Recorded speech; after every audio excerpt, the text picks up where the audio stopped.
Hey, Elon here. Can you hear me? Yes, I can. Yes, I can. Okay. Hey, Elon. Hey. Hey, Hello there. Hello. hey. We see you. Welcome. This is wild. It's just my butt talking. Elon, are you wearing your short shorts? Yeah, that's me. Are you celebrating anything in particular with your short shorts? No, I'm just trying to look sexy in these tight pants with the fabulous red and the gold. Are the short shorts still available to be purchased? Sorry, I got a small Sparky dog. Elon, I think you might have broken. I'm not sure about the internet, but definitely Clubhouse. This room is easily the biggest room the app has had, and you're just putting all sorts of pressure on it. This is amazing. This is a true historic moment. All right. I mean, is it working? Absolutely. Absolutely. All right. All right, we're going to just give it a minute because we promised we'd start at 10 p.m. and I think a few more people are going to try and trickle in, and then we're going to we'll get going for what should be probably a historic first ever time for you on Clubhouse. It's going to be amazing. So just give it 30 seconds and we'll get going. Okay. By the way, can you let in Vlad from Robinhood? I think the room. We can. Okay, good. I'm sorry, Sriram. I'm sorry. Go ahead. I was going to say, my phone just blew up when we started the room with people trying to get in. So we're going to try and get as many people as possible. Okay, why don't we get started? Okay. First of all, everyone, thank you for joining us for what is really a historic episode. I will come to our very, very special guest in a second. But just to quickly introduce the rest of the room, we have Gary Tan, of Initialized Capital. We have my significantly better other half, Aarti Ramamurthy, whom Elon you have met when you took us on a tour of SpaceX. We have Steven Sinofsky of ex-Microsoft fame, and we have the one and only Mark Andreessen. But to introduce our special guest, and this person truly needs no introduction, the founder of Tesla, SpaceX, The Boring Company, Neuralink, PayPal, and I'm sure there's a bunch more. Elon Musk, welcome to Clubhouse. Thank you. Glad to be here. Thank you. Okay, Aarti, I think you're first. This is awesome. Yeah. So Elon, again, welcome. This is really fun. We've been waiting all day. This is the longest wait to 10 p.m. because we just couldn't wait to get this going. I hope this is as much fun by the end of it for you as it is for us. First question from me is when are we going to get to Mars? Well, I think we'll get to, when will we get the first people to Mars? I think we have a decent shot of doing that in about, I'd say I call it 5 years, something like that. So Earth and Mars sync up every 26 months. That's when we're in it's roughly the same quadrant of the solar system, and where we can do an interplanetary transfer. And so we had one about 6 months ago, so about a year and a half, there'll be another one. So figure, I don't know, 5.5 years. 5.5 years. So what does it take from here to that point? Like, what are the milestones you think for us to get to, 5 years out, we are landing on Mars? Well, we've got to make a Starship fly, get to go to orbit and back repeatedly.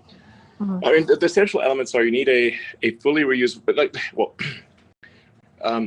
you need a fully and rapidly reusable orbital rocket. This is the holy grail of rocketry. So no one has ever succeeded in creating a fully reusable rocket.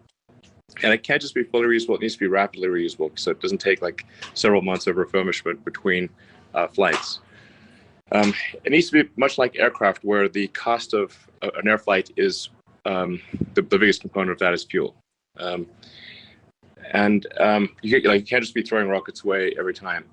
Right. And then you need to have orbital refilling, so where you can send the ship up to orbit, then send another ship up, dock with a transfer propellant, so that you can load up to being almost full with propellant, and then go to Mars.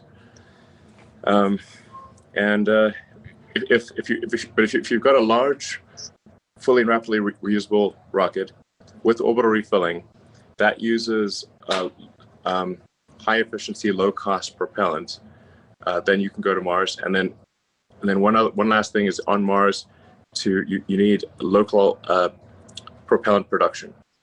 So you take CO2 out of the atmosphere, combine it with water ice, H2O, to create CH4, methane, and oxygen. And if you have those elements, life can become multiplanetary, and we can have a self-sustaining city on Mars, which I think is one of the most important things we could possibly do for ensuring the long-term existence of consciousness. Yeah, I think, that makes sense. Sorry, sure, I'm go for it. Yeah, Elon, you've spoken about this often, which is, expanding the scope of consciousness and how it is tied to multiplanetary life. Could you explain what that means for you and why that matters to you? Sure. Well, so originally I had sort of kind of an existential crisis when I was a kid, trying to figure out what's the meaning of life, why are we here, what's the point of it all, is it all meaningless? I got quite depressed, actually, and sad about it, and then the thing that kind of broke me out of it was reading Douglas Adams's Hitchhiker's Guide to the Galaxy, where he essentially pointed out that the universe is the answer, and really the hard part is figuring out what questions to ask about the answer that is the universe. So, yeah, exactly. He was trying to make fun of the fact that the answer is the easy part, but the questions are the hard part. So, in order for us to gain a better understanding of what questions to ask, or to understand what it's all about, we have to increase the scope and scale of consciousness, so that we're better able to figure out which questions to ask and answer them. So the longer, the broader in scope, larger in scale that consciousness is, the more likely we are to be able to answer these questions and figure out what the heck's going on. Why are we here? To answer the fundamental questions. And I think there's arguably a great filter that we face with, will we become a multi-planet species or not? We'd be surprised if out there in our galaxy and others that there are a whole bunch of dead one-planet civilizations that prospered for a while. They might have prospered for millions of years, but then gradually the civilization collapsed for reasons external or internal, and that was that. All civilizations go through an arc where they grow up in technology complexity, but then they don't keep going up. Over time they decline, they fall, and this has happened obviously with, if you're a student of history, with many civilizations in the past. You can look at ancient Egypt. 5,000 years ago there was the Great Pyramid of Giza, but then the people living there forgot how to build pyramids after a while, and then they forgot how to read hieroglyphics. There's obviously, Gibbon's famous book about the decline and fall of the Roman Empire, and how they had advanced technology in terms of roads, aqueducts, plumbing, and so forth, and then people forgot about it. The ancient Sumerians, Babylonians, all these things they've all gone through a similar arc, which suggests that most likely we will go through such an arc ourselves, and we'll be arguably less resilient to recovery because of globalization. So I think for the first time in the 4.5 billion year history of Earth, it has been possible to extend life beyond Earth and make life multiplanetary. And this window of opportunity may be open for a long time. I hope it is, or it may be open for a short time. And I think it would be wise for us to assume that it's open for a short time. I'm an optimist, not a pessimist, but you have to say, there's some chance it's only open for a short time, and we should take advantage of this brief window of opening where we can transport life to make life multiplanetary, and humanity is essentially the agent of life in this process. And I think we almost have an obligation to ensure that the creatures of Earth continue, even if there is a calamity on Earth, which, as I said, could be man-made or it could be some natural calamity. As if you look at the fossil record, there are many mass extinctions. Yeah, I think all of that makes sense, and I think we've talked about this before. I think one other question I have is, when we get there, we have to set up the whole society. We have to set up civilization there. How will the whole thing work in your mind? Like, everything from what does it mean to have internet connection in Mars, all the way to like governments and rules and laws and everything. Yeah, I think all those things need to happen, just as they happen in the U.S. and happen in every country.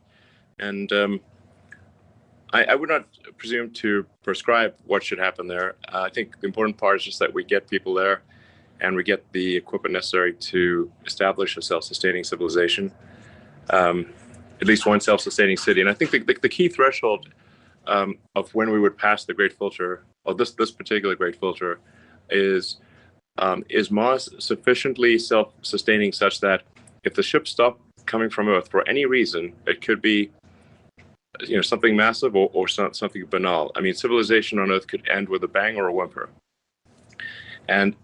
But either way, if the ships stop coming from Mars, does Mars die out or not?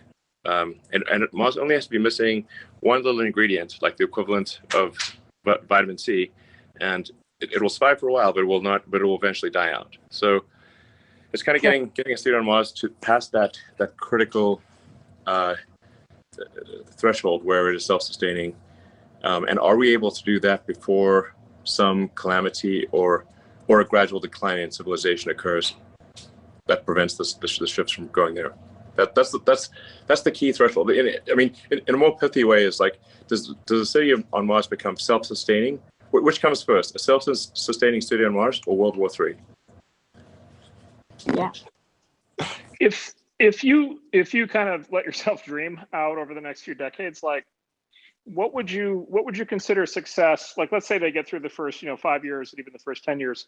Like, what do you think is possible to build on Mars 10 years in, 20 years in, 30 years in after first arrival?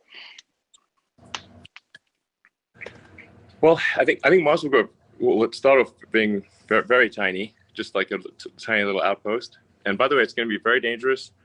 Sometimes people think, oh, is this like some escape hatch for rich people? I'm like, no, it will be dangerous, hard work. It's going to be, you're out there on the frontier. There are far more ways to die there than there are on Earth. And a tremendous amount of hard work. But it will be, I think, fun and a great adventure. But it will not be a luxurious thing. That is for sure. Not for quite some time to go. But we've got to build a propellant plant. We've got to build get the solar power going, get the the food production going, start creating the necessities. We need an iron ore refinery. We need all of the sort of fundamentals of industry in order to ensure that Mars is a self-sustaining planet. And then over time, like, this would take a while, but you can terraform the planet and make it Earth-like, mostly by warming it up. So yeah. So, as you talk about this, I mean, honestly, what comes to mind is sort of the idea that a Martian civilization, although obviously imported from Earth, it will quickly evolve to be quite a bit tougher by necessity. And just the mental image just leaping in my mind is the Spartans in ancient Greece. Like, do you think the sort of vector of civilization will unfold differently as a consequence of how difficult it's going to be to get it going? Yeah, it probably will. I think so. And so then maybe we don't just have a backup, right? Maybe we actually have an alternative, like and the ability to actually see two like fundamentally different civilizations flourish. Yeah, absolutely. The fact that you can only go to Mars every 2 years and that it's a 6 month journey, although I think we can over time get that potentially as low as 1 month, but still, you can't go to Mars when Earth is on the other side of the sun from Mars, like the times where Mars is literally on the other side of the sun. You can't get no matter what you do. So that time gap would mean that that there'd be essentially a new group of people arriving roughly every 2 years. I don't know. I think it'd be interesting. People would probably trace their I came on this this particular sun, Earth-Mars synchronization event. I don't know, but like I said, the important thing is like that we have established Mars as a self-sustaining civilization, and that we have done whatever we can to ensure the long-term continuance of consciousness as we know it. Because so as far as we can tell, we're the only the light of consciousness, which is a delicate little candle in the dark. It's only here on Earth. I mean, it might be other places, and there's arguments that it's likely to be other places, but honestly, we have seen no sign of it. And I'm pretty sure that I would have known about it, and I've seen nothing to indicate that there's any alien civilization whatsoever. I'd be the first to jump on that in a second, but I've seen no such evidence. Elon, that's actually something we wanted to ask you about, because in the last year, there has been multiple reported UFO sightings. There was the mysterious object that flew past our solar system. I think you just described that you haven't seen any evidence of aliens, but A, do you think we'll ever run into them? And B, if we do, have you heard of dark forest theory from the three-body problem? How do you think we should think about aliens? Yeah, I'm trying to be strict in the scientific sense of the word, of saying I've seen not a single piece of conclusive evidence. So that doesn't mean there aren't aliens. I'm just literally saying I've seen nothing that could not be explained by other means, and where the probable explanation by other means is much more likely than this alien technology.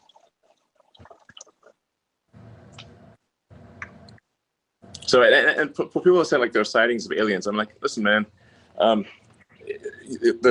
resolution of the picture needs to be at least like 7-Eleven ATM good, okay?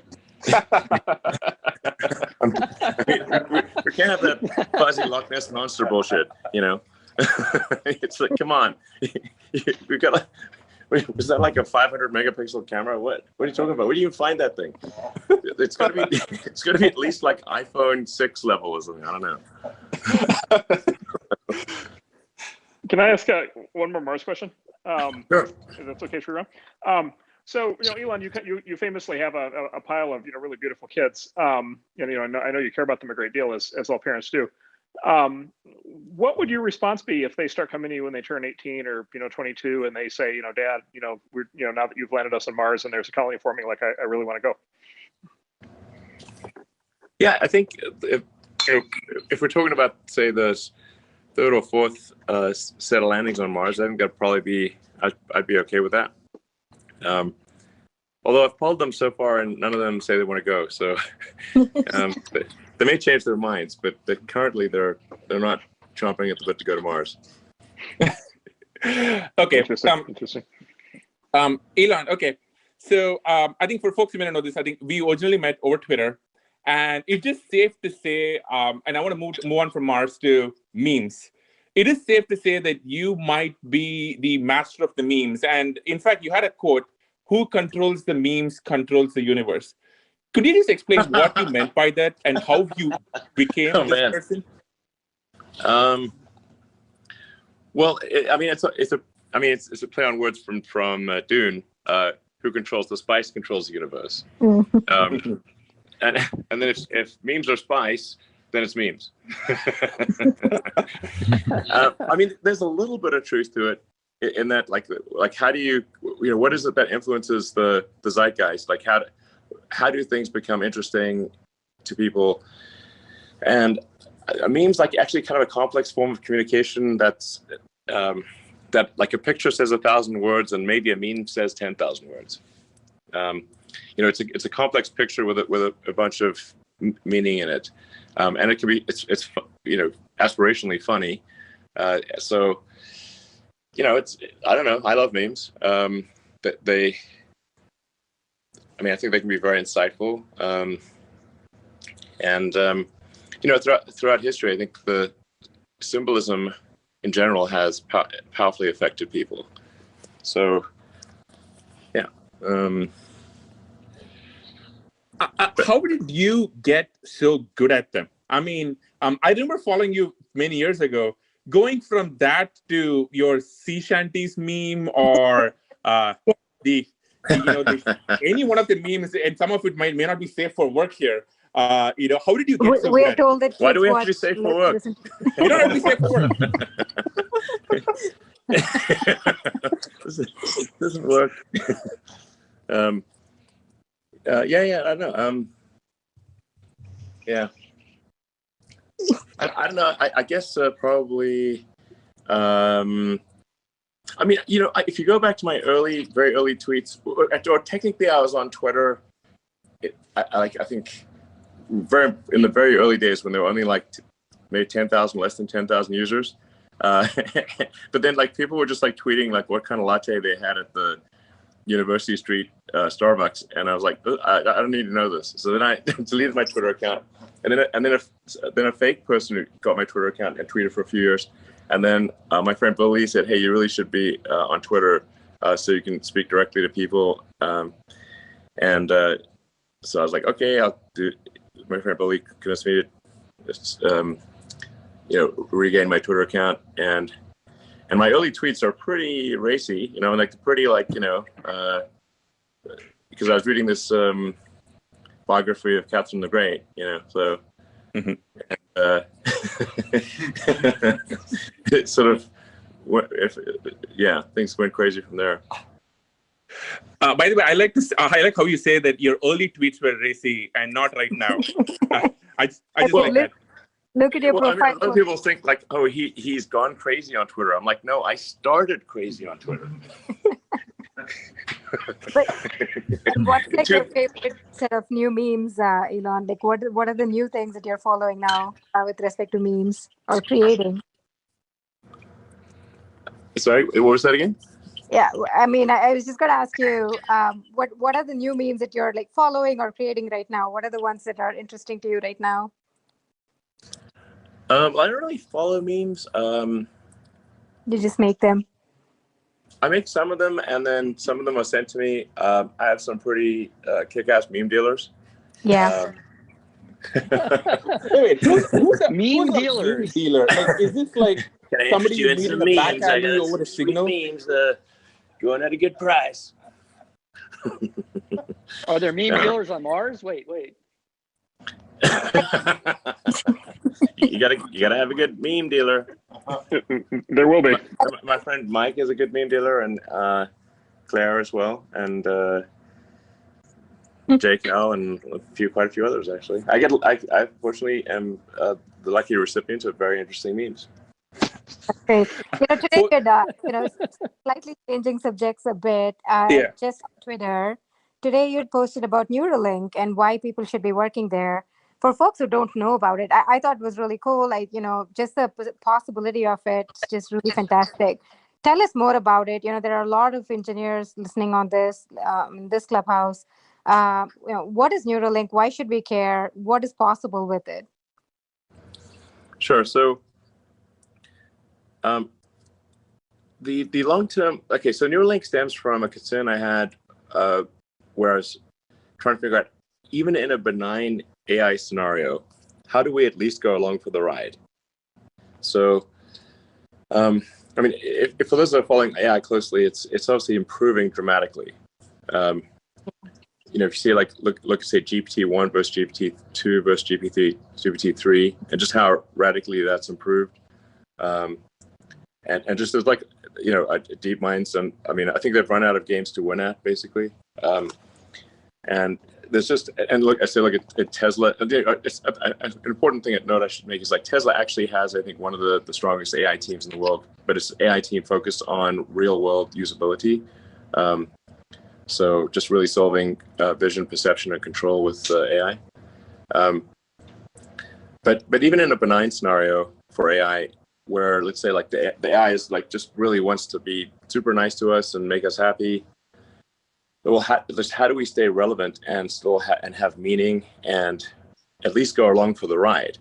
That's in the good scenario, and then in terms of avoiding the bad scenario, to the degree we can couple collective human will to the outcome of artificial intelligence and what's developed in that way, I think that'll probably be a better scenario than if we're unable to effectively couple collective human will to that outcome. So, the final now, sorry, but this is getting kind of esoteric, but we love it. We love it. Keep going. Yeah. No, okay, so people are already a cyborg, in that you already have a tertiary digital layer.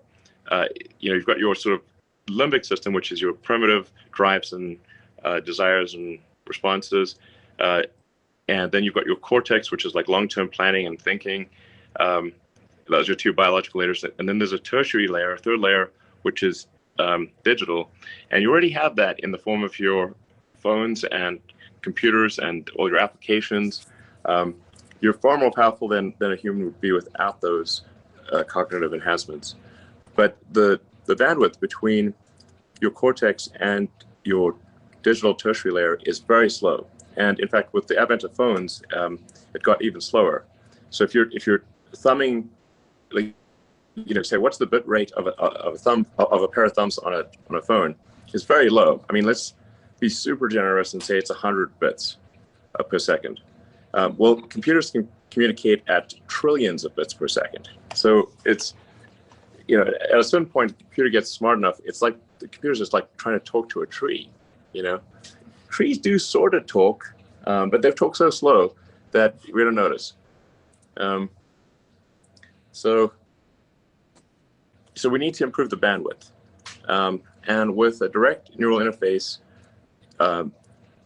we can improve the bandwidth between your cortex and your digital tertiary layer by many orders of magnitude. I'd say probably at least 1,000, or maybe 10,000 or more. And we could also spend a lot more time thinking about interesting things, as opposed to taking complex thought structures, compressing them down into words, which is also, again, a very low bit rate, and then having someone else receive those words, decompress them, and then send words back at you. So a huge amount of our brain power is spent in compression, decompression, and we could be instead spending it on deeper concepts. And so if you had a neural link, if two people had a neural link, you could do conceptual telepathy, where you have a complex series of concepts, and you could just transfer them directly, uncompressed, to the other person. This would massively improve the quality of communication and the speed of it. So, and there are other sort of pretty wild things that could be done. Like you could probably save state in the brain, and so if you were to die, your state could be returned either in the form of another human body or a robot body. I mean, this is getting like really, into weird sci-fi stuff here. This is great. This is basically like altered awesome. carbon, right? Like this is basically a plot line from Altered Carbon. Go on, love it. Yeah. Yeah. It's kind of like Altered Carbon. Yeah, exactly. But I think you could decide you want to be a robot or a person or whatever. And you wouldn't be exactly the same. So there'd be a little lost in transfer. But you can also say it's also arguably true that when you wake up in the morning, you're not exactly the same as yesterday, or the you of a month ago is not the same as the you of today. I mean, a bunch of brain cells have died, and some memories have faded, some have strengthened. There are new memories. So anyway, the point is, like, you wouldn't be. There could be something analogous to a video game, like a saved game situation, where you are able to resume, upload your last state. Yeah, kind of like Altered Carbon. Maybe lose a few memories, but mostly be you. So now that's the long-term stuff. In the short term, for Neuralink, the idea would really just be to address brain injuries or spinal injuries, and make up for whatever lost capacity somebody has with an implanted chip.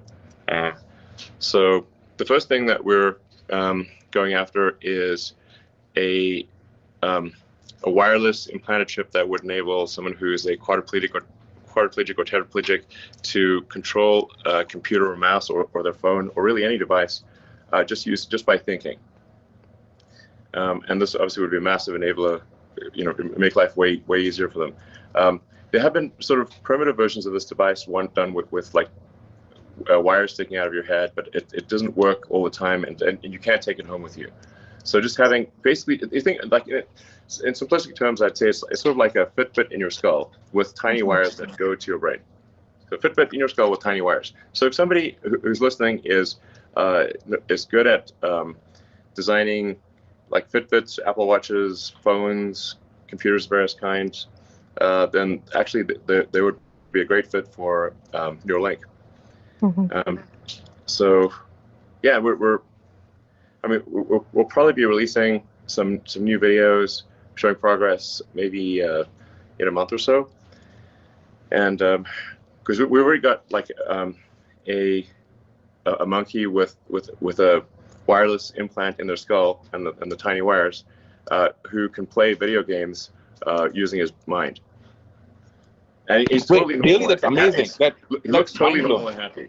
So it does not look like an unhappy monkey, and you can't even see where the neural implant was put in, except for that he's got like a slight like dark mohawk. But other than that, slight one, just a small. Yeah, it doesn't look. He's not uncomfortable, and he doesn't look weird. So we're oh, and I was like when the USDA person came through and inspected our facilities, our monkey facilities, she said it was like the nicest monkey facilities she's ever seen in her entire career. Just FYI. We went the extra mile for the monkeys. as long as you didn't make them play Cyberpunk. that would be a hell of a trip for a monkey. But one of the things we're trying to figure out is like, can we have the monkeys play mind pong with each other? That would be pretty cool. I have to say the pig demo was really fantastic. That was really cool. Thanks. Yeah. Well, it's a great team at Neuralink and making good progress. And like I said, I want to be clear. Like, the early applications will really just be for people who've had a serious brain injury, like where it's like the value of the implant would be enormous, because obviously the early implants will come with some non-trivial risk, and so it's got to be like, okay, does the good far outweigh the bad, and then that would be a candidate for some of the initial surgeries with full disclosure of like these little risks and everything. And one of the things we're really paying close attention to is the ability to remove the implant. So it's not like if somebody doesn't want it or it's not working, we can take it out and then we can reimplant another one. So we've tested implantation, removal, and reimplantation, and it works great. Sorry, Mark. Switching top. Yeah, please.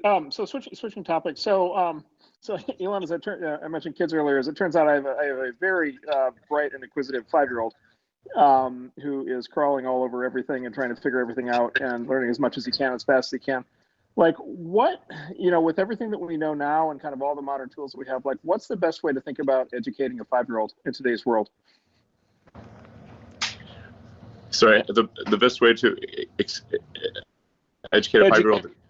Yeah, educate a 5-year-old and then think about kind of his education over the course of the next, 5 or 10 years. Like, what kind of program ideally should you think a kid should be on?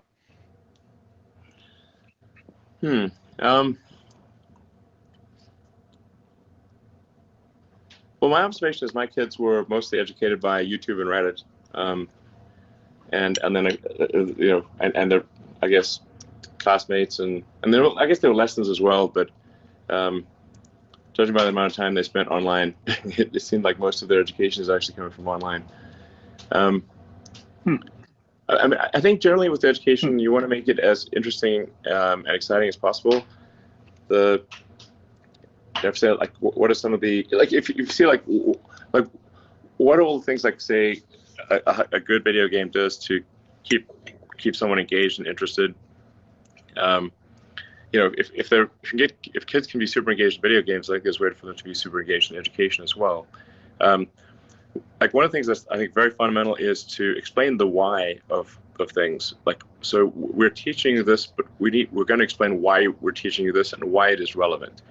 I mean, we've evolved to forget things that are irrelevant or have low relevance probability. It makes sense. Like otherwise, we'd remember all sorts of nonsense things that weren't very important to our future. So unless relevance is established clearly, then people will have a hard time remembering it by its nature, because it appears to be irrelevant. It might be relevant, but if it's not explained to them, they won't know. And then if you want to have some sort of if you're trying to say problem solving, some sort of engaging narrative for the problem solving, like it's like far better to say, okay, if we're going to teach you how an engine works by taking apart an engine and then putting it back together, and then let's find out what tools are needed for in order to take this engine apart and put it back together. It's like, okay, we need screwdrivers and wrenches and Allen keys, and we need a winch, and a bunch of other things, and then you understand the relevance, and it's much more of an interesting problem. This is much better than having, say, a course on wrenches or a course on screwdrivers. You just like start with a problem and say what tools are needed to solve this problem. That establishes relevance and gives a compelling narrative thread. Yeah, it seems like you could kind of, if you had sort of elaborate enough projects, you could roll a huge number of topics into that ultimately kind of combine into a single project with some really actually interesting form of output. Like for example, building a literally building a vehicle or something like that. Yeah, exactly. If you have the narrative thread, or like why is it all establish relevance, and there's a story to it, and then you say like, well, if you can't turn that bolt without the wrench, and then like let's see, how can we make this engine better? What do we need to do? Okay, well, let's calculate if it's a gasoline engine, how do you get to a higher RPM or a better compression ratio? I'm using like an outdated analogy of engines, but you could say for an electric motor, what steps would you need to take to get higher torque, and pull higher power out of this electric motor, and then you can explain. It's obvious why things like Maxwell's equations become necessary in that situation. Yeah. Yeah. Yeah, that would be amazing. Go ahead. Yeah. Elon, you would not believe the number of parents and people with kids who have asked us about tonight. And I think there are two questions that are connected. One is, how do kids, if you're having a kid and you want to teach them to become a polymath like you have become, what advice you have for parents? And the next one is, here you are with, so many companies that you have created that I can't even list them off the top of my head. Why doesn't the world have, and this doesn't mean to sound, psychophantic, but why doesn't the world have more Elon Musks? Well, I don't know. I might be getting too much credit here. So, I mean, for me, these things, the things I've done have been because I felt a strong compulsion to do them. So it's not like nobody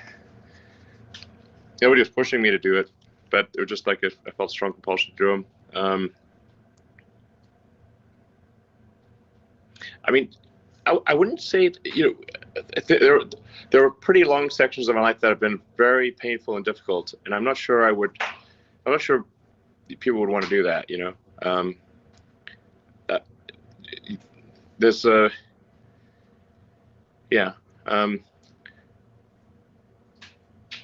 if somebody wants to be me or do the things I've done, they should. I would say most probably you're mistaken. You do not want to do that. You'd have to have some kind of like rage demon in your skull that you just got to get it done. It's like when people ask me like, what encouraging words do you have for entrepreneurs who want to do a startup? And my response is, if you need encouraging words, don't do a startup. Oh. I quote my friend Bill Lee, doing a startup is like eating glass and staring into the abyss. Yep. For a long time.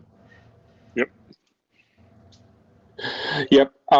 Okay. We're going to switch topics just a second, but I think for everyone in the audience who just caught up and managed to squeeze in, just a quick reset/recap. This is the one and only Elon Musk for his first time on Clubhouse, and this is a show that we do every single day. I know a lot of you are trying to get in the room. There are a bunch of overflow rooms. See if we can get in there. But we're just having an amazing conversation with Elon. Elon, okay.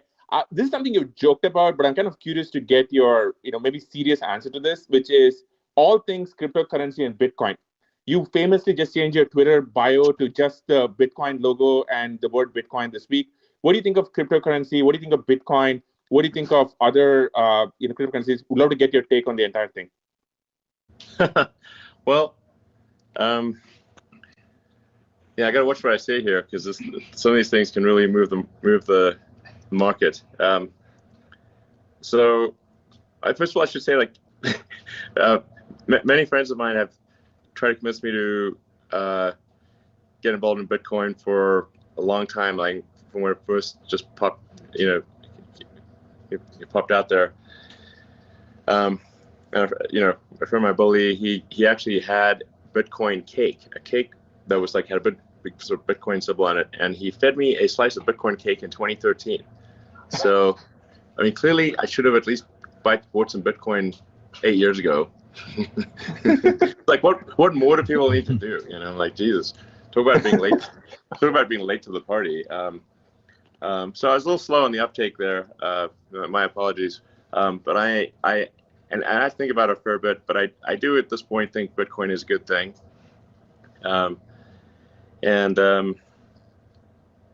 So I am a supporter of Bitcoin. Like I said, I'm late to the party, but I'm a supporter of Bitcoin. And I think Bitcoin is really on the verge of getting broad acceptance by sort of the conventional finance people, So, yeah, I think so. I don't have a strong opinion on other cryptocurrencies. I mean, occasionally I make jokes about Dogecoin, but they are really just meant to be jokes. But Dogecoin was made as a joke to make fun of cryptocurrencies, obviously. But fate loves irony, and often, as a friend of mine says, the most ironic outcome is most likely, or as I like to say, the most entertaining outcome is often the most likely, and arguably the most entertaining outcome and the most ironic outcome would be that Dogecoin becomes the currency of Earth in the future. Awesome. Oh my God. Elon, when you tweeted me this afternoon, I will say my tweet replies have been overwhelmed by probably a zillion different cryptocurrency coins. But yeah. And by the way, you might remember the infamous time when your replies were filled with cryptocurrency bots on Twitter. Oh my God. It was insane. Yeah. That was actually how Elon and I actually wound up meeting, because that was a very painful time. Okay. Yeah. In fact, and then I made a joke about Bitcoin, and my account got locked. Yeah. I had to actually try and convince some folks that was actually the real Elon Musk and try and get his account unblocked. Yeah. Okay, so I want to bring us back to one of your companies. We actually have a Tesla Model S sitting outside our house right now. It carries us and our 2-year-old baby around, and we love it.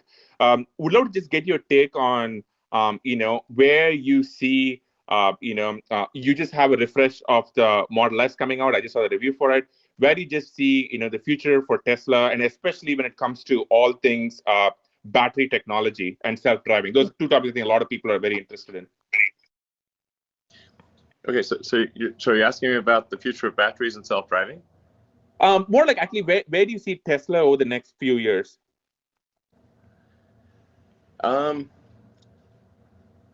Well, yeah, I mean, I think that, the goal with Tesla is to, and has been from the beginning, is to accelerate the advent of sustainable energy.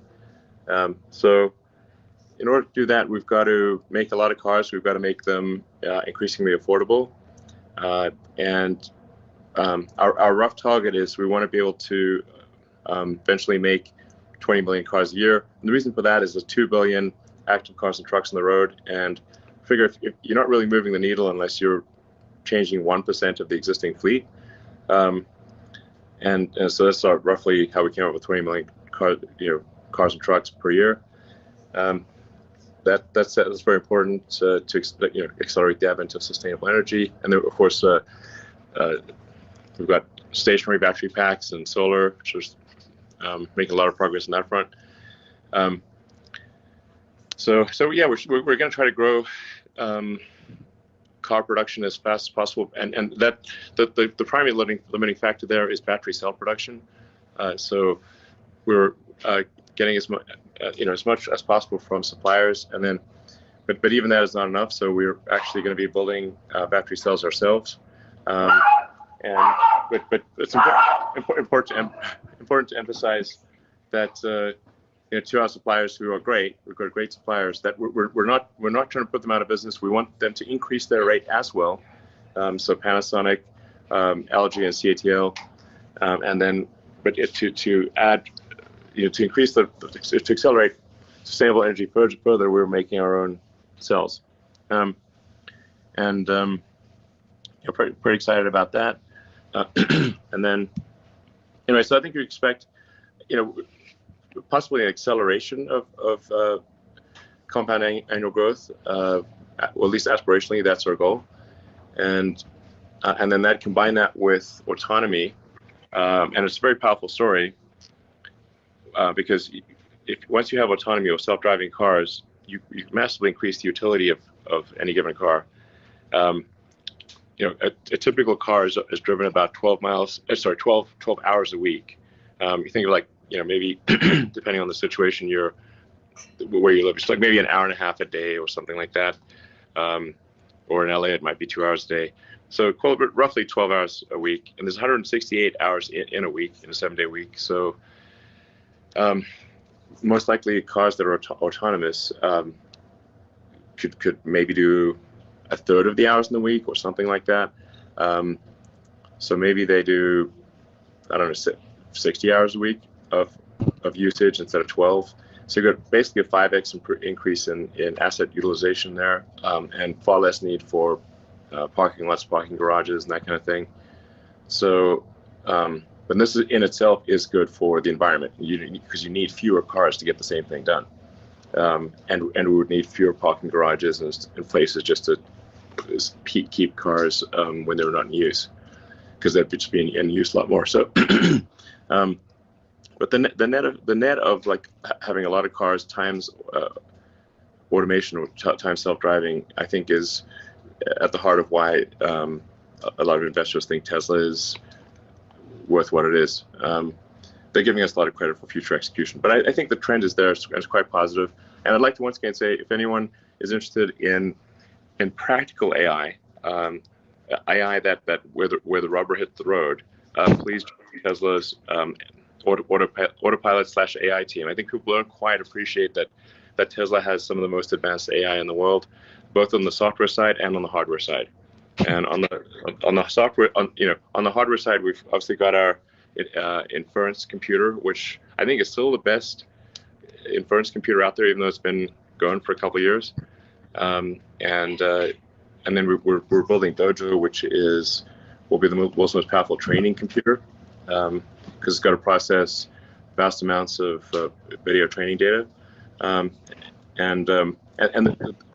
bringing the day of self-driving sooner translates directly to lives saved and injuries avoided, because about 1 million people die every year in car accidents, and about 10 million per year have serious injuries.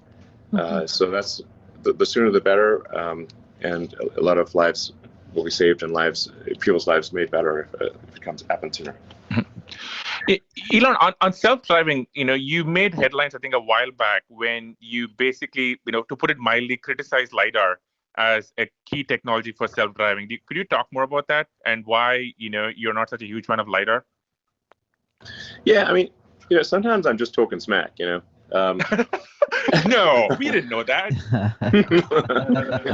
Yep, it's time you knew. We took those tweets seriously. I confess. Yeah. So first of all, I'm not like fundamentally against LiDAR in all things, because for the SpaceX Dragon that docks with the space station, we actually developed and built our own LiDAR for docking with the space station. So obviously, if I hated LiDAR, we would not have done that. And this is well before. This is like 10 years ago that we started doing that. So I'm not like, I don't have some sort of weird like, antagonism to LiDAR. However, for driving on real world roads, you have to solve vision. You have to solve vision, basically understanding objects with passive optical photons, and then making sense of those objects. So like vision, perception. What do those objects mean? What are they going to do? What is their likely path of travel? And then control.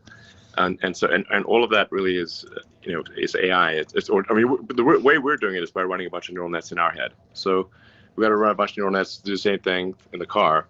And at the point at which you've solved passive optical, and this is better passive optical than a human has, because you've got 8 cameras, 3 of which point directly forward, 2 that are diagonally forward, and 2 that are diagonally rear, and 1 rear. So the way we do it right now is we have all 8 cameras synchronized with, so you've got 8 frames collected simultaneously, and we're moving towards, and have in fact mostly moved towards video training. So you've got 8 surround cameras. It's like kind of a surreal thing to see, because people look, really, people have 2 eyes, but kind of like really more like 1 eye, because the 2 eyes kind of combine. But anyway, the neural net it needs to move to full video training, video inference, surround video training, surround video inference, and then it will be superhuman, no question about it. There's just, because people don't have eyes in the back of their head. Like you basically have, effectively a human, for all intents and purposes, it's like having 1 camera on a slow gimbal, and that is often distracted, and maybe sort of drunk, or change the radio, or they fall asleep, or there's all sorts of things that go wrong. There's no question that you can be superhuman with just cameras. And I think if one is going to go with sort of active photon generation, I would recommend something in the occlusion penetrating wavelengths. So like radar, at sort of roughly 4 millimeter radar or something like that, would be better if you're going to really delve into the arena of active photon generation. Wow. Okay. That's amazing. Okay. Also, I love how deep you got into that. It was super, super fun. All right. I'm going to switch topic just a bit. I would say it's safe to say a lot of people are very interested in how you work. And you often, for example, describe yourself as an engineer. So walk us through, it's Monday morning, you wake up. What does a typical work day in the life of Elon look like? I guess I wake up and see if there are any emergencies on text or email, and often there are. I mean, a ton of what I deal with is not actually fun or interesting. It's like chores. So I've tried really hard not to do my chores, but then if I don't do my chores, things go to hell. So, oh man, you have to do your chores. So, yeah, it's kind basically, I'm a bit relieved that Elon Musk basically has the same schedule as the rest of us. We all hate chores, and you do too. And it's kind of, there's something just really relieving just hearing you say that. Yeah. I mean, that's pretty much how it goes these days. I do enjoy the in-person meetings more than email. In fact, I think I'm getting like a slight like negative like limbic reaction to email. It's killing me. Texts are way better to deal with, and then in-person meetings are much better. Even Zoom meetings or whatever, they're still better than email. Anything's better than email, frankly. So anyway, I'll have a bunch of meetings. I'll write email or write text, especially if it's like an email to the group, like saying, hey, I think we need to change direction and do the following things. And let me know if you think otherwise, but otherwise we've got to do these things and get our act together in this area or that area. And then, yeah, a bunch of meetings. Most of my meetings are engineering and design. But of course we have to deal with finance and, sales and other things. And, the things that are necessary for a company to function. And then there's this quite a lot of context switching. Somebody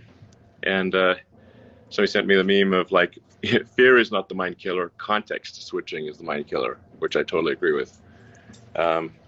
Context switching is a real bear.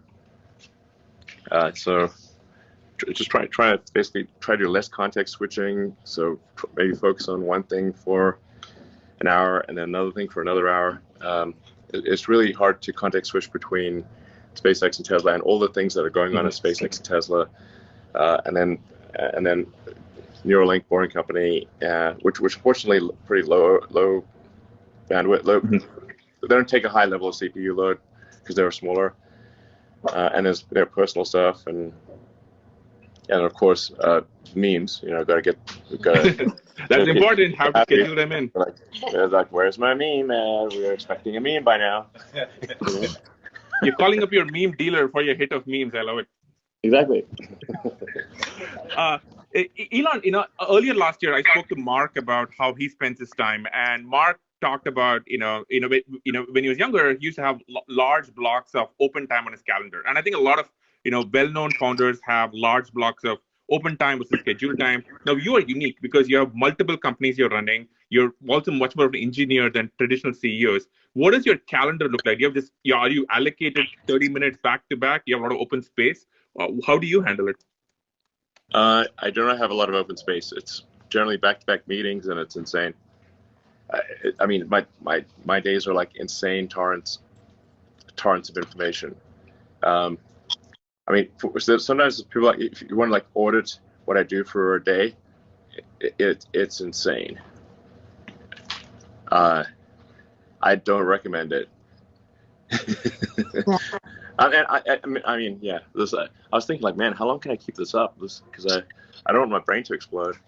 And it's like the meetings that are scheduled are not like nice to have meetings. They're like, this meeting is essential. Like, okay, it's pretty intense. I was thinking like maybe I should like at some point like take a week off or something, clear my mind.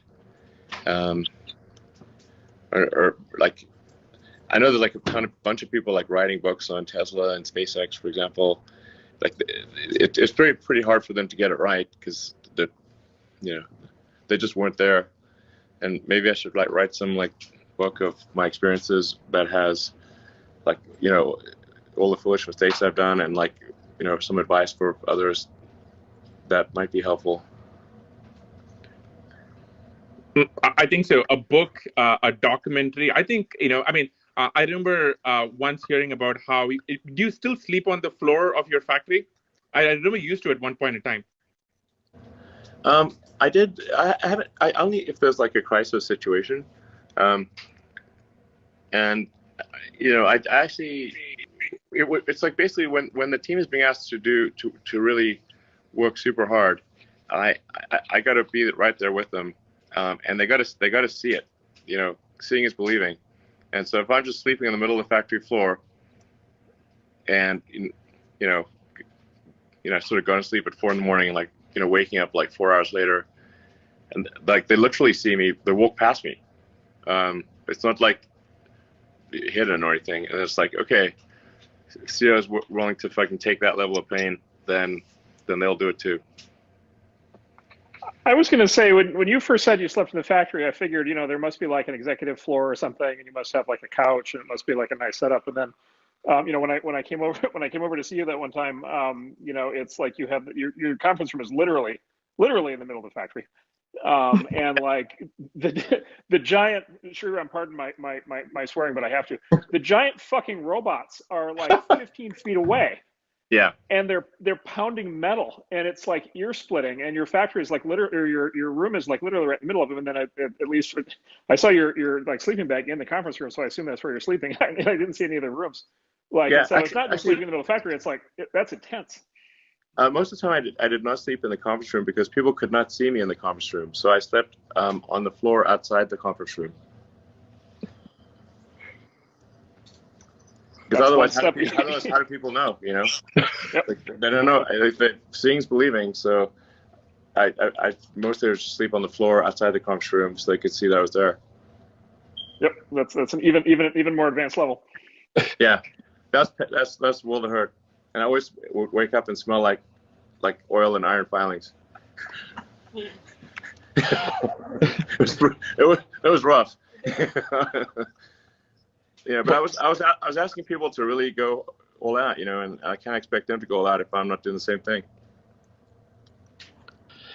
That's super interesting because when people think, and again, I'm not saying this to flatter you. When people think that how does the richest person in the world live, they don't think uncomfortably sleeping outside a conference room with like a lot of loud banging going on right next door. They probably don't, but the people at the factory do.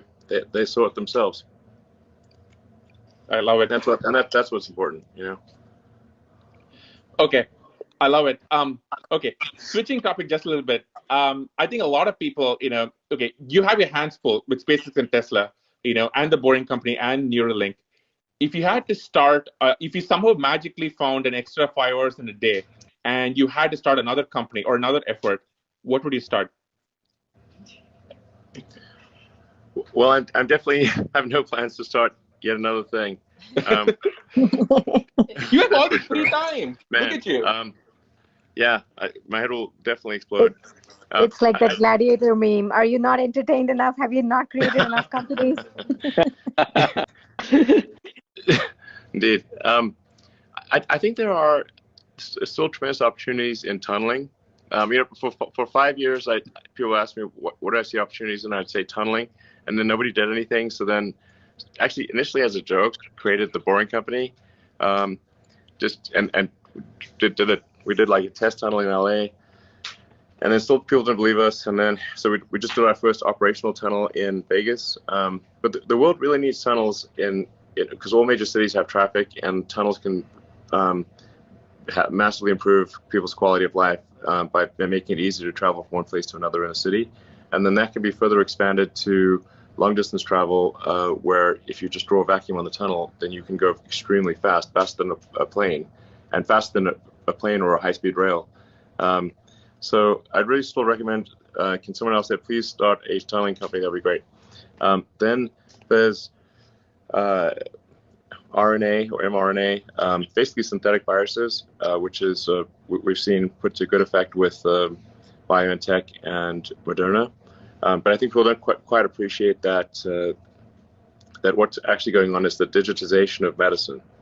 So it's where you can just literally, create an RNA or DNA sequence like a computer program, and then encapsulate that in a you have to multiply it many millions of times, billions of times, and encapsulate that in a lipid shell so it looks like a tasty treat for your cells, and you can literally do anything. This is absolutely the future of medicine. When I say it, you could probably figure out how to turn someone into a literal butterfly. Okay, your cells are biological computers. They execute just like a sort of an old school computer where you'd feed it like you'd feed it a tape, or a punch card. That's you feed your cells, which are tiny biological computers, this punch card, and they will do whatever that punch card says. So that was probably a big eye opener for 2020 of like just the understanding the potential of RNA. and then just super randomly, Tesla actually is making a fairly advanced RNA sort of microfab or something where for currently for CureVac, but we're open to making it for other companies as well.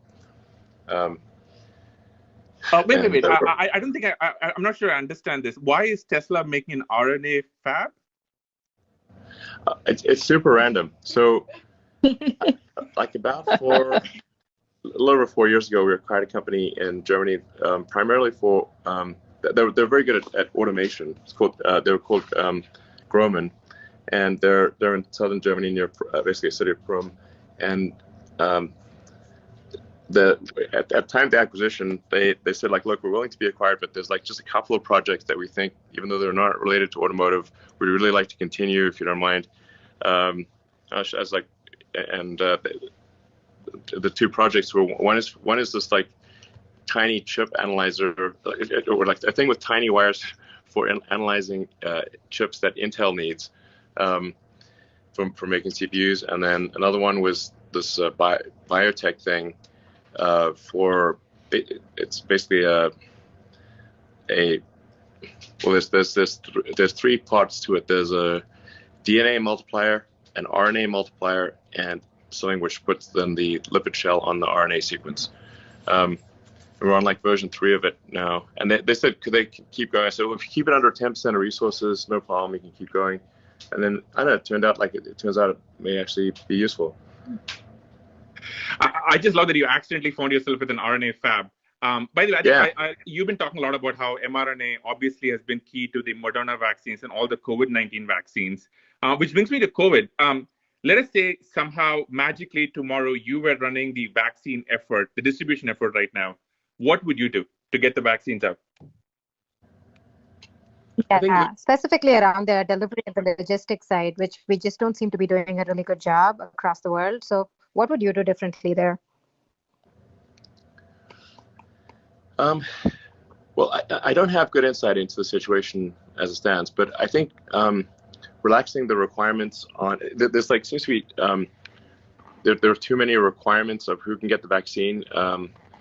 The vaccine really is important for anyone with that is elderly or has a compromised immune system, or is otherwise at risk for the virus. And I think really just saying like, you know, first come, first served. Show up here. Like use CVS and Walgreens, which give out the flu vaccine every year, and say, okay, just show up here, and you know, especially for the Moderna and BioNTech vaccines, which are quite temperature sensitive, they can only be sort of defrosted from the deep freeze briefly, and then they must be used or they lose their effectiveness. This is because my understanding is the RNA because the RNA sequences they use are not stable. Those sequences want to revert to something else. Because they're not stable, they must be frozen at a very low temperature, or they will simply want to revert to a lower energy state RNA sequence. That's my understanding of it. So just like instead of worrying about like this, is the exact right person going to get the vaccine? Like just accept that maybe some people who shouldn't get the vaccine will get it, but we will still get a hell of a lot more vaccines out there. And let's not worry about the details here. Let's just get it to as many people as possible, as quickly as possible. And for sure, we should not worry about the second dose quite yet. Just give everyone the first dose. I suspect that the immunity granted by the first dose is very significant. And we got, you know, that third dose, the second dose is like I think 3 or 4 weeks later. So we've got plenty of time to think about the second dose. Just worry about the first dose and first come, first served, and don't worry about like accidentally giving the damn thing to someone who maybe didn't deserve it. That will happen a little bit. So that's my recommendation on that front. We are going to be there is going to be an avalanche of vaccine coming. I think the U.S. may have ordered something like 900 million doses stepwise. And the combination of there's going to be we were going to have so much COVID vaccine. I guarantee you it will be thrown away later this year. more than we could possibly ever need or want. And the Johnson & Johnson vaccine just got approved, which is that's good because it's a more conventional vaccine, but it's a single shot, room temperature. And there are more and more vaccines that are going to get approved. Hopefully the CureVac one will be approved soon. I know because I know the Tesla machine, it can make a bazillion doses super fast. So, I think there's definitely, for those who are concerned about the vaccine, you should expect an exponential increase in vaccine availability. And then combined with that, we are, I think, starting to approach some degree of herd immunity with people who have contracted the virus and recovered. So, which is actually better than getting a vaccine. The antibody reaction is better than if you got the vaccine. So, could go on and on about it, but overall, I think optimistic message that there will be lots of vaccines, and I would really encourage people to take the vaccine. I am not an anti-vaxxer. I want to be clear. I'm a pro-vaxxer. So, speaking of the vaccine, California has been sort of bouncing between kind of 45th and 50th in the country, by states in terms of the speed of the rollout. And it for me, it sort of, it re-raises this question that's been coming up more and more, which is, you and I and a lot of people, here listening have built our companies, primarily in California up until now. What's your view on the future of California from here? Well, I mean, first of all, I should say I love California, and I've lived more than half my life in California. Just I am, Californian. Like so much of my. I mean, I built my companies here. Came here came to Silicon Valley as a summer intern to work on energy storage technology for electric vehicles. Way back in 92, I think it was 92 or 93. There's a little company called Pinnacle Research in Los Gatos. I got to Silicon Valley as soon as I could. And then at Stanford, I was going to be working on sort of advanced capacitors for use in electric vehicles as grad studies, and ended up putting that on hold for the internet. And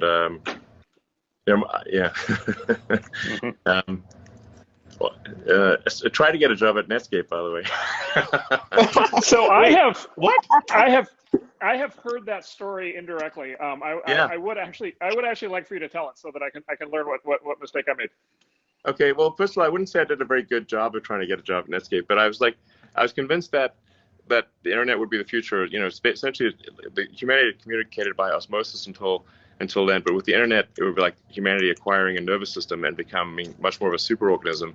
And so I was like, okay, well, I could do a PhD at Stanford on sort of advanced capacitors for use in electric vehicles, which may or may not be successful. I could get the PhD, but would it be useful or not? Uncertain.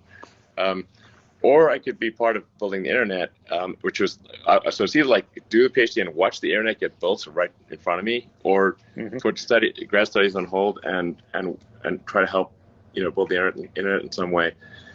And you're basically the only internet company.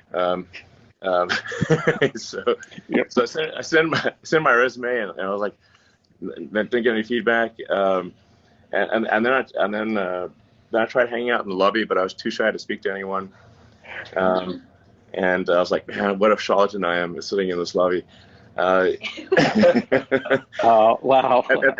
And then I just started writing software myself because I was like, okay, well, I'll just write software myself. And I actually wrote the first maps and directions on the internet. I'm not sure how many people are aware of that, but the first maps, directions, yellow pages, and white pages, I wrote it personally. It's just me and my computer. And when we started our first company, we only had one computer.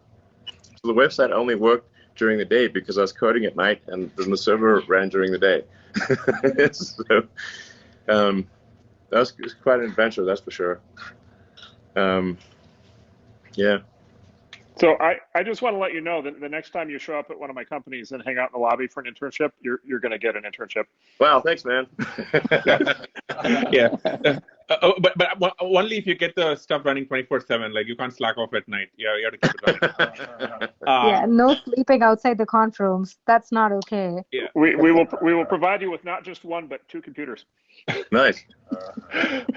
Okay. I want to wrap up with some light questions for you, which I think a lot of people are curious in. What are you watching on TV? What are you reading right now? Well, I just finished watching The Last Kingdom, which I think is a great piece of mostly accurate historical drama. There's Cobra Kai, which is if you grew up in it's so good. It's so good. It's such a sick burn, that show. My goodness. I mean, they just like turn the knife constantly. Yeah. Let's see, what else have we been watching? What do you if I can break it? What do you think of The Expanse? Maybe I should start watching that. I think there were like some sort of like things about like having a shortage of water or something. There's something like that didn't make any scientific sense at first, so I was like, come on, this is dumb. So then I stopped watching it. But it sounds like maybe I should keep watching it. I need to watch something on the treadmill, otherwise I won't work out because I hate working out. Yeah, I think you'll find. I mean, I think season 4 now. I think you'll find it's apparently. I think you'll know more than I will, but the sort of most accurate representation of what actual like interplanetary travel would be like. Once it's sort of made routine. And by the way, the politics that flow, right? And so it sort of sets up a three-way battle between basically Earth and Mars, and then the asteroid belt, and kind of gets into all the. But it's entirely possible in the future. I would say that would be a good outcome because it means that humanity's actually made it out there, as long as they don't annihilate each other. Besides the Expanse, I mean, what do you recommend? Oh, have you seen? I think I've got one for. Oh, I just got to bring one up. Devs, spelled DEVS. Devs, yes. If you have not seen Devs, Dev is definitely the show for you. And I will not say any more, but you will enjoy it. All right, Devs. A game that's pretty good is Mythic Quest. Yes. Yes. Amazing. Oh my God, my favorite. Best Apple TV show. Yeah, that's a good one. Did you see the Ravens Banquet, the most recent one? Yeah, it's great. So good. Have you seen Tenet yet? The new Christopher Nolan movie? Yes, it's pretty good. Wow. Okay. And did you understand Tenet? Well, I think if you think too hard about Tenet, it's not going to make maybe complete sense. But I enjoyed the movie. It's funny because that's kind of what Nolan said too in one of the interviews. He said, just don't go deep into it. Just enjoy it for the movie. And 4 hours later, I emerged from Reddit being like, I still don't entirely get it. So I should have just paid, just skimmed through it and just watched it for the fun of it. Yeah, exactly. Okay, Elon. I think we don't want to take up too much of your time. This has been amazing. You've pretty much broken Clubhouse. There are probably about over a dozen, maybe more overflow rooms, and I see so many Twitter trends right now. You've been so generous. For all your listeners here and on Twitter, you've been asking for people to join Neuralink. You've been asking people to join Tesla. Do you have any final thoughts for everybody who's listening to you right now? Well, do you want to hear the real story from Vlad from Robinhood about what happened this week with GameStop?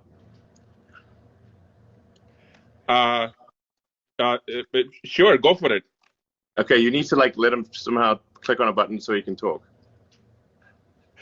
All right, let me figure this out.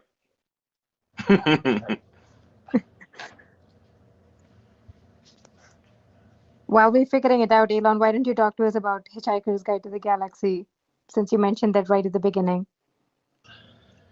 Yeah, Hitchhiker's Guide to the Galaxy by Douglas Adams is in fact a book of philosophy disguised as a silly humor book.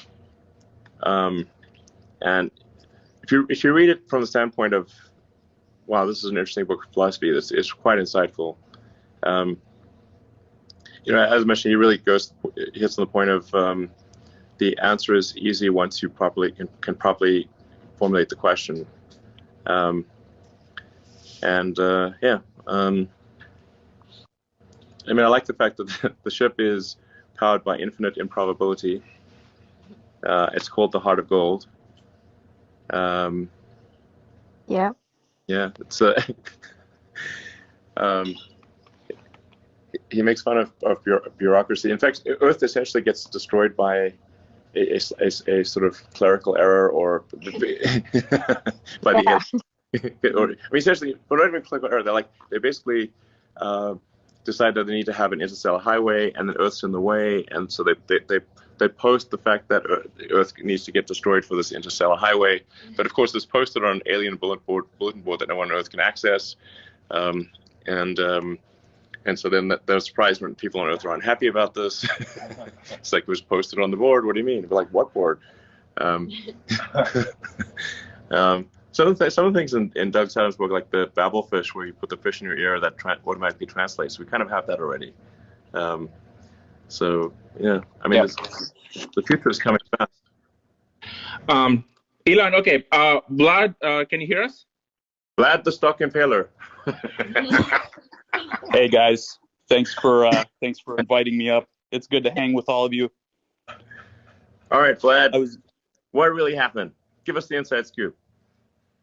All right. Well, I was actually hoping that you would invite me up for the Fermi paradox part, because this has been a very surreal weekend and week for me. One of the really great things is all the people coming out of the woodwork to offer support for the company, offer advice. So I got introduced today, and actually I should say I just randomly downloaded Clubhouse a couple of days ago just to see what it was all about. So this is my first time literally using the app. But yeah, I got introduced to your friend Antonio, Elon, who had some good advice for me, and then introduced me to you. You had some great advice, and then I figured, I heard about this Clubhouse, and this has got to be part of the simulation. So I just thought, why not? So here I am. So I'm actually an adherent to the simulation hypothesis. All right. Well, spill the beans, man. What happened last week? Why do you stop people? Why couldn't people buy the GameStop shares? The people demand an answer, and they want to know the details and the truth. Yep. Okay, so let me start by giving a little bit of background. So I'm the chief executive of Robinhood. Robinhood is actually a. Just go on. I'll go through this quickly. Don't worry. This is important. It's actually a couple of companies. So there's an introducing broker dealer called Robinhood Financial, and that basically is the app that you know and love. It processes trades. You're a customer of Robinhood Financial. Then there's a clearing broker dealer, Robinhood Securities, that clears and settles the trades. And then we have Robinhood Crypto, which is our crypto business. All of these are kind of different entities that are differently operated. So basically Wednesday of last week, we just had, unprecedented volume, unprecedented load on the system. A lot of these, so-called meme stocks were, going viral on social media, and people were joining Robinhood, and there was a lot of net buy activity on them, as you guys all know. And Robinhood at this time, I think, was #1 on the iOS App Store, and pretty close, if not #1 on Google Play as well. So just unprecedented activity. And so Thursday morning, right? So I'm sleeping, but at 3:30 a.m. Pacific, our operations team receives a file from the NSCC, which is the National Securities Clearing Corporation. So basically, as a broker, as a clearing broker, and this is where Robinhood Securities comes in, we have to put up money to the NSCC based on some factors, including things like the volatility of the trading activity, concentration into certain securities, and this is the equities business. So it's based on stock trading and not options trading or anything else. So they gave us a file with a deposit, and the request was around $3 billion. which is, about an order of magnitude more than what it typically is, right? So no, why was that so high? Like, this seems like it sounds like this is an unprecedented increase in demand for capital. What formula did they use to calculate that? Well, yeah, and just to give context, Robinhood up until that point has raised, a little bit, around $2 billion in total venture capital up until now. So it's a big number. Like $3 billion is a large number, right? So basically the details are, we don't have the full details. It's a little bit of an opaque formula, but there's a component called the VAR of it, which is value at risk. And that's based on kind of some fairly quantitative things, although it's not fully transparent. So there are ways to reverse engineer it, but it's not kind of publicly shared. And then there's a special component, which is discretionary. So that kind of acts as a multiplier. And basically discretionary meaning like it's just their opinion. Yeah, it's a little bit, I mean, I'm sure there's definitely more than just their opinion, but basically, well, I mean, I guess like it's based on growth. What everyone wants to know is like, did something maybe shady go down here? It's like, it seems weird that you'd get a sudden $10 billion demand, $3 billion in the morning. Sorry, how much? Yeah. It was $3 billion US dollars. $3 billion. Okay, $3 billion. Yeah, around. Just suddenly out of nowhere. And what percentage? I wouldn't impute shadiness to it or anything like that. And actually, the NSCC was reasonable subsequent to this, and they worked with us to actually lower it. So it was unprecedented activity. I don't have the full context about what was going on in the NSCC to make these calculations, but yeah, essentially, is anyone holding you hostage right now? No, I'm okay. Yeah. Thanks for asking. But anyway, so this was obviously nerve-wracking, and I actually was asleep at this point. The operations team was fielding this at 3:00, and then we got back, we put our heads together. Our chief operating officer basically said, "Look, let's call up the higher ups at the NSCC and kind of figure out what's going on. Maybe there's some way we can work with them." And basically, there was another call, and they lowered it to something like $1.4 billion from $3 billion. So, we were making some progress, right? And then, but it's still a high number. And then we basically proposed, well, let's explain how we plan to, let's explain how, we'll manage risk in these symbols throughout the day. We proposed marking these volatile stocks that were kind of driving the activity, position closing only. And then at about an hour before market open, so 5:30 or 5 in the morning, they came back and they said, okay, the charge is, or the deposit, $700 million, which we then deposited and paid promptly, and then everything was fine. So that essentially explains why we had to mark these symbols position closing only, and also why we knew this was a bad outcome for customers.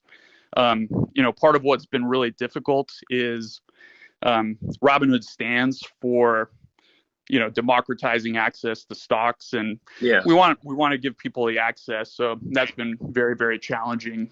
But we had no choice in this case. We had to conform to our regulatory capital requirements, and so the team did what they could to make sure we were available for customers. Who controls this organization, this clearinghouse? It's a consortium. It's not quite a government agency. I don't really know the details of all of that.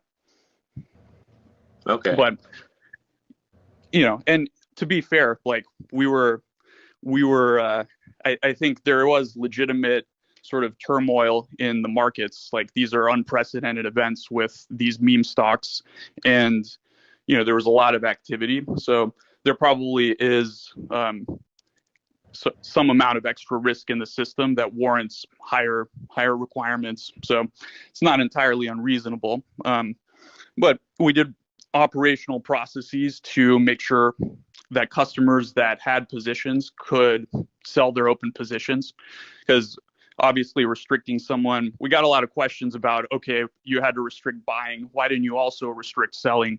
And the fact of the matter is, people get really pissed off if they're holding stock and they want to sell it and they can't, right? So I think that's categorically worse. So and lots of other brokers, I think, were in the same situation. Robinhood was in the news, but you sort of heard this industry wide, right? Other brokers basically restricted the same exact activity. All right. So it sounds like this organization, calls you up and they basically have a gun to your head, either hand over this money or else.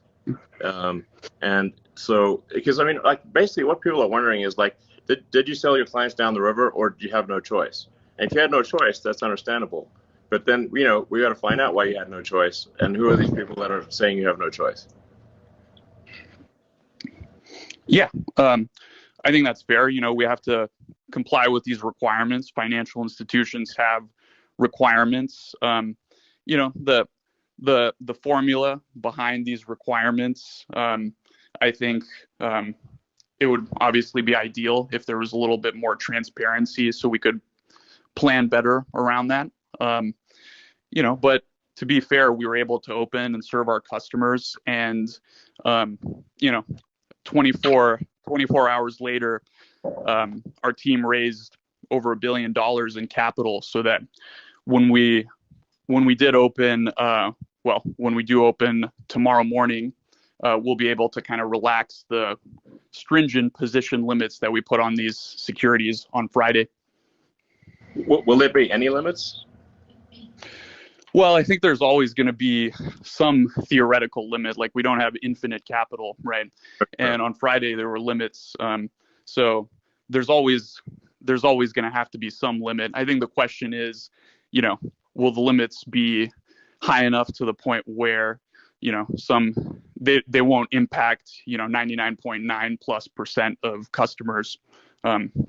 So, if someone were to deposit $100 billion and decide to trade in one stock like that wouldn't be possible, All right.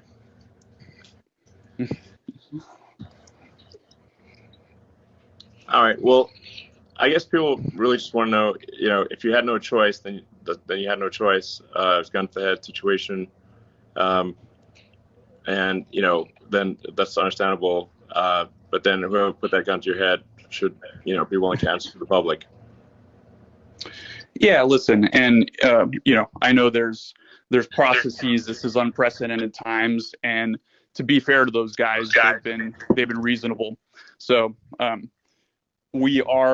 think the one thing that is maybe not clear to people is Robinhood's a participant in the financial system, so we have to work with all of these counterparties. So we do get a lot of questions about, why do you work with market makers? Why do you work with clearing houses? Vertically integrating and getting, it's hard enough to build introducing a clearing broker dealer. Not too many people have done that, but the financial system that allows customers to trade shares is sort of a complex web of multiple parties, and it's hard to. I think everyone says, oh, it could be better, it could be improved. It's just the necessity of trading equities in the U.S. that you have to do all these things. I mean, to what degree are you beholden to Citadel?